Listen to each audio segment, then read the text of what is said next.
Sweet. Now we got it unattached. Really excited that this rear main was not really leaking. I thought it was, but we're going to replace that either way. But now I'm just going to work on a few odds and ends. Number one being I had to switch my legs on my cherry picker. Had them backwards. And also, this was in too far, so I tried to get it on the stand and it wouldn't go.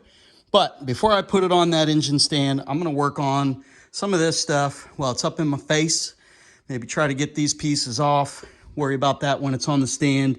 Drop the oil pan while it's upright so we preserve all the goodiness that's hopefully not in there, but probably is. So the ultimate goal is going to be to get this harness off, make sure everything's labeled, and then we can start cleaning it up.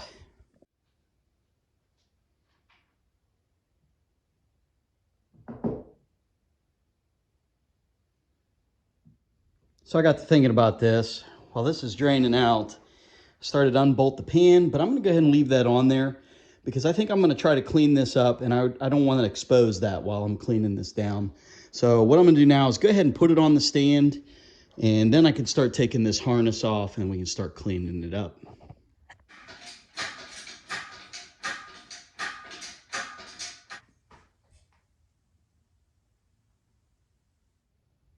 Yeah, there was a couple back here I couldn't reach so well when it was in the engine. So this one went right here. I labeled it with the top back tag. And then this one here was buckled in with this ground strap.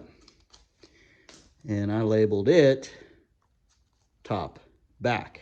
So that's a 15 millimeter bolt on the back there. So with that being said, this should all come right off.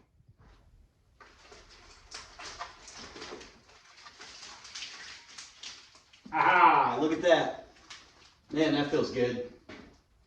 It's looking clean now. Well, uncluttered, not clean. Couple 15s and I took that metal bracket off. Looked like some kind of lift point. If y'all know what that was, confirm that for me. I think that's a lift bracket. But I don't know. Down here, trying to figure out where the leak's been coming from. I got a little bit of seepage here that looks like maybe the rear main cover might be leaking, but I got an awful lot of junk up here. So I don't know if this valley pan gasket leaked. You know, the valve covers look pretty clean-ish. So all those seals are going to get redone, but just thought I'd give you a look here before I start cleaning on it. So we'll get the scraping and degreasing, see what we got. Coming right along here, scraping before I degrease, but I was just kind of looking at this timing chain cover and an awful lot of weepage right here. So that might be definitely a source of a pretty nasty leak. Got this engine all grimed up, at least contributed to it. First round of crud removal's turning out all right. I thought I'd show you this though. It's a pretty common problem, y'all know this, but all of these loosened up really nice.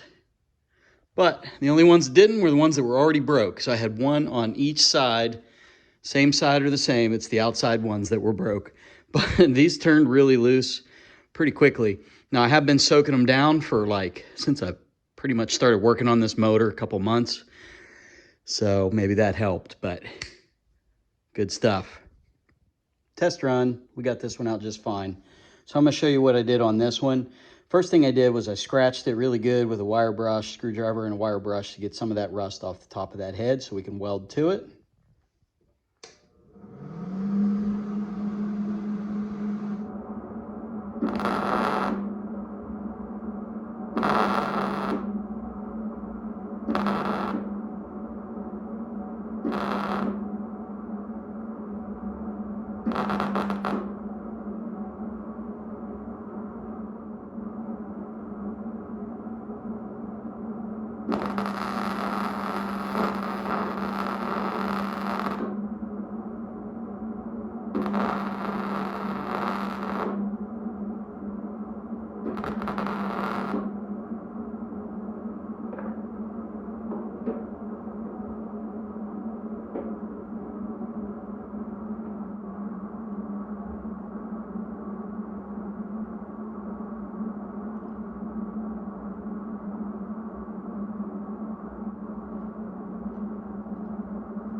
you go. Don't touch that. That's going to be hot. All right, let's get the other two done on the other side.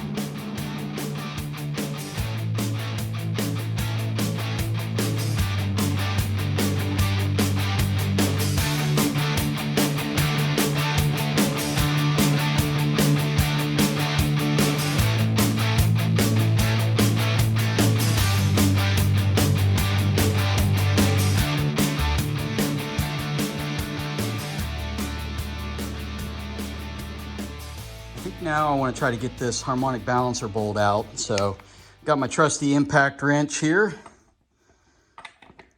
And just like that, it comes right out.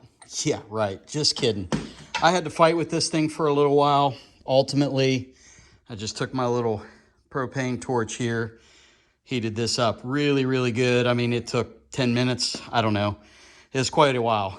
And then I really still couldn't get it with the impact, but I was able to get it with my breaker bar. And of course, since the motor's out, you know, I had to take this and wedge it up against the block. Was careful not to damage the, you know, the front cover or the oil pan. So I hooked it right in here. And that actually went pretty easy once I put that bar on there after the heat, and then the impact zipped it right out. But I want to get this out of the way so that I can kind of finish getting this cleaned up. So I went down and rented this from, well, you know the rest, but don't be confused. It says Chrysler on here, and I had to really read it, but works on many GM engines. So this is the right one, I hope. But this was one of those buy to rent kind of deals, so we'll take it back once we're all done. But it's got the little grippers on there that will fit in your pulley and latch on. So we're gonna figure out which rod we need to slide in there to get the correct leverage and get this baby pulled off. So we got the longest push rod in there. You can see those little teeth biting. So we're gonna give her some cranks and slide it out.